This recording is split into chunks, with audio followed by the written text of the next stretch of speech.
नमस्कार मंडळी. आज आपण अशा एका पदार्थाबद्दल बोलणार आहोत त्याचा नुसता सुवास जरी सुटला तरी भूक चाळवते, आणि तो पदार्थ म्हणजे मेथकूट. मुलं डब्यात पोळी भाजी खायला कंटाळली असतील किंवा रात्रीच्या जेवणात हलकं फुलकं काहीतरी हवं असेल तर मेथकूट भात आणि वरून साजूक तुपाची धार, बस दुसरं काहीही नको. तर आता ही 2 किलोची अचूक रेसिपी पाहण्यापूर्वी आपल्या चॅनलला जर आपण सबस्क्राईब केलं नसेल तर नक्की करा. तर आपण सुरुवात करू साहित्यापासून. इथे आपण 5 प्रकारच्या डाळींपासून सुरुवात करू. उडीद डाळ, तूर डाळ, मटकी डाळ, मसूर डाळ आणि मूग डाळ. या 5ही डाळी आपण प्रत्येकी 100 ग्रॅम इतक्या घेतोय. शाकाहारी लोकांसाठी तूर डाळ हा प्रथिनांचा एक मोठा स्रोत आहे. शरीराची झीज भरून काढण्यासाठी आणि स्नायूंच्या मजबूतीसाठी हे अत्यंत आवश्यक असते. मूग डाळ ही शरीरासाठी अत्यंत शीतल आणि पाचक असते.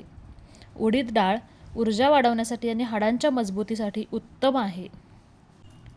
मटकी आणि मसूर डाळींमुळे मेथकुटाला एक वेगळीच चव आणि भरपूर लोह मिळतं. यानंतर इथे आपण वापरतोय हरभरा डाळ किंवा चणा डाळ अर्धा किलो. हा तर मेथकुटाचा कणा आहे. चणा डाळ प्रोटीनचा उत्तम सोर्स असून ती मेथकुटाला हवा तो खमंगपणा आणि दाणेदारपणा देते. यानंतर इथे आपण वापरले आहेत तांदूळ अर्धा किलो. तांदळामुळे मेथकूट अगदी हलकं होतं आणि पचायलाही सोपं जातं. विचार करा, जेव्हा 7 प्रकारची धान्ये एकत्र येतात तेव्हा ते किती पौष्टिक होत असतील. आता वळूयात सुगंधी आणि पाचक मसाल्यांकडे. आपण 2 नग हळकुंड वापरतोय. हळद ही नैसर्गिक अँटीबॅक्टेरियल आहे. यामुळे एकतर मेथकुटाला छान पिवळसर रंग येतो आणि आपली रोगप्रतिकार शक्तीही वाढते. 10 ग्रॅम मेथी. मेथी रक्तातील साखर नियंत्रित ठेवते. यानंतर लवंग आणि मिरी प्रत्येकी 10 ग्रॅम. लवंग दात आणि हिरड्यांसाठी चांगली असते, तर मिरी शरीरातील कफ कमी करायला मदत करते. यामुळे मेथकुटाला एक हलकासा तिखट आणि उबदारपणाही मिळतो. आणि हिंग 20 ग्रॅम, ज्याच्यामुळे गॅसेसचा त्रास होत नाही किंवा मेथकूट खाल्ल्यावर पोट जड नाही वाटत. इथे धने आपण वापरतोय 200 ग्रॅम आणि जिरे वापरतोय 100 ग्रॅम. हे दोन्ही मसाले पचनसंस्था सुधारतात आणि मेथकुटाला तो खास पारंपरिक सुवास देतात. आता पाहूयात रंग, चव आणि टिकाऊपणासाठी कोणते पदार्थ वापरायचे. इथे संकेश्वरी आणि बॅडगी मिरची प्रत्येकी 200 ग्रॅम वापरली आहे. संकेश्वरी मिरची तिखटासाठी आणि बॅडगी रंगासाठी. या मिरच्यांमुळे मेथकूट दिसायला आकर्षक तर दिसतेच, पण चवीलाही चटपटीत होते. या मिरच्या उन्हात छान सुकवून आणि देठं काढून वापरू आपण. 150 ग्रॅम मीठ 2 किलो मेथकूटसाठी.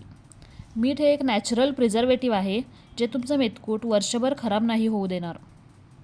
आता आपण वळूया खऱ्या कलेकडे, ती म्हणजे धान्य भाजणे. मेथकूट बिघडते ते इथेच, म्हणून नीट लक्ष द्या. आता इथे काही टिप्स भाजणीबद्दल. पहिली टीप, सर्व प्रकारच्या डाळी तुम्ही वेगवेगळ्या भाजून घ्या. त्या कशासाठी? तर प्रत्येक डाळ ही आकाराने वेगवेगळी असते आणि तिच्यातील पाण्याचे प्रमाणही वेगवेगळे असते. उदाहरणार्थ मूग किंवा मटकी डाळ या डाळी नाजूक असतात आणि पातळ असतात, ज्या अवघ्या 3 ते 5 मिनिटात लाल होतात. तर या डाळींच्या तुलनेत हरभरा डाळ ही आकाराने मोठी आणि कडक असते. त्यामुळे ती पूर्णपणे व्यवस्थित भाजली जाण्यासाठी 8 ते 10 मिनिटे लागू शकतात. जर तुम्ही हे सर्व धान्य एकत्र भाजले तर हरभरा डाळ कच्ची राहील, ज्यामुळे मेथकूट खाताना पिठासारखं लागेल, आणि मूग डाळ जळून जाईल, ज्यामुळे मेथकूट हे कडवट होईल. म्हणूनच प्रत्येक पदार्थ अगदी सेपरेट भाजणं ही मेथकूट टिकवण्याची पहिली अट आहे. बरं, आता गॅसची आच ही मंदच ठेवायची आहे. गॅस मोठा करून डाळी भाजल्या तर त्या वरून लाल दिसतात, पण आतून कच्च्या राहतात. मंद आचेवर भाजल्यामुळे डाळींमधील नॅचरल ऑइल्स सक्रिय होतात. जेव्हा या तेलांचा सुवास सुटतो तेव्हाच मेथकुटाला तो खरा खमंगपणा येतो. आणि हो, डाळींचा रंग अगदी तपकिरी नाही करायचा आहे, तर तो सोनेरी हवा. जेव्हा डाळींवर हलके ब्राऊन स्पॉट्स दिसू लागतात तेव्हा समजावे की त्या व्यवस्थित भाजल्या गेल्या आहेत. तांदूळ भाजताना ते थोडे फुलायला हवेत. भाजलेला तांदूळ मेथकुटाला हलकेपणा देतो, ज्यामुळे ते भातात कालवल्यावर चिकट होत नाही. धने जिरे हे मसाले अतिशय नाजूक असतात. त्यांना फक्त इतपतच गरम करायचे की त्यांचा दमटपणा निघून जाईल. मेथीदाणे सर्वात नाजूक असतात. ते जास्त भाजले की त्याचा कडवटपणा वाढतो. त्यामुळे मेथीदाणे मंद आचेवर फक्त 1 ते 2 मिनिट परतवावे. जेव्हा त्याचा रंग हलका बदलून लालसर तपकिरी होतो आणि एक विशेष सुवास येतो, तेव्हा गॅस लगेच बंद करा. लवंग आणि मिरी भाजताना सुद्धा पॅन गरम झाला की त्यात लवंग मिरी टाकून फक्त 30 ते 40 सेकंद परतवा. लवंग भाजली की थोडी टम्म फुगते. हीच ओळख आहे की ती व्यवस्थित भाजली गेली आहे. मिरी जास्त भाजल्यास त्यातील तिखटपणा कमी होतो आणि त्याला जळका वास येतो. त्यामुळे ती फक्त थोडीशी क्रिस्पी होईपर्यंतच गरम करा. आता सर्व डाळी, मसाले भाजून झाले की ते पॅनमध्ये किंवा कढईत तसेच न ठेवता एखाद्या मोठ्या पसरट परातीत थंड व्हायला ठेवून द्या. डाळी चांगल्या थंड झाल्या की मग त्यामध्ये ते मसाले मिक्स करा. आता आपण वळूयात 2 मोठी हळकुंड आणि 20 ग्रॅम हिंग यांकडे. हिंग आणि हळकुंड आधी खलबत्त्यात घेऊन त्याचे लहान लहान तुकडे करून घ्या. जर तुम्ही अख्खी हळकुंड गिरणीत दिली तर ती नीट दळली जात नाही आणि पिठात त्याचे कण राहू शकतात. आता जेव्हा तुम्ही असे तुकडे करून गिरणीवरती देता तेव्हा त्या गिरणीच्या जात्यावरती ताण येत नाही आणि मेथकूट अगदी फाईन दळलं जातं. आता यानंतर जसं आपण साहित्यामध्ये पाहिलं, इथे आपण 2 प्रकारच्या मिरच्या वापरतोय, संकेश्वरी आणि बॅडगी.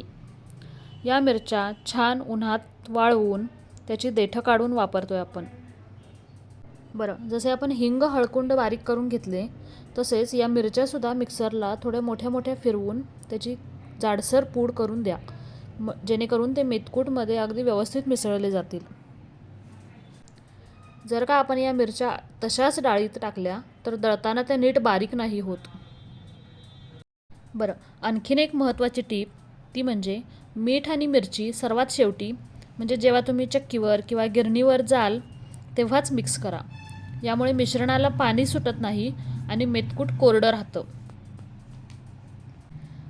गिरणीवाल्या दादांना सांगा की मेथकूट एकदम बारीक दळून द्या. मेथकूट जितकं बारीक तितकं ते भातात छान मिसळतं. गिरणीतून पीठ आल्यानंतर घाईघाईत डब्यात भरू नका. ते आधी पूर्णपणे थंड होऊ द्या. गरम पीठ भरलं तर त्याला ओलावा धरतो आणि त्याला लवकर जाळी लागू शकते. आता आणखीन एक गोष्ट म्हणजे मेथकूट गिरणीतून आल्यावर ते चाळून घेणे खूप गरजेचे आहे. ते कशासाठी? तर यात आपण हळकुंड, हिंगाचे खडे आणि मिरच्यांचे तुकडे घातले होते. अगदी कितीही बारीक दळलं गेलं तरी कधीकधी एखादा छोटा कण दळला जात नाही. चाळल्यामुळे असे कण वेगळे होतात आणि मेथकूट खाताना जिभेला अगदी मऊ लागतं. गिरणीतून पीठ येताना कधीकधी ते गरम असतं. पिठात छोटे छोटे गोळे किंवा गुठळ्या तयार होतात. चाळणीतून काढल्यावर हे पीठ अगदी सुटसुटीत आणि मोकळं होतं. तर मंडळी, हे होतं आपलं पारंपरिक पद्धतीचं 2 किलोच्या प्रमाणातलं खमंग मेथकूट. तुम्हीसुद्धा या प्रमाणाने बनवून बघा आणि मला सांगा ते कसं बनलं. व्हिडिओ आवडल्यास नक्की लाईक शेअर करा. भेटूयात पुढच्या व्हिडिओत. धन्यवाद.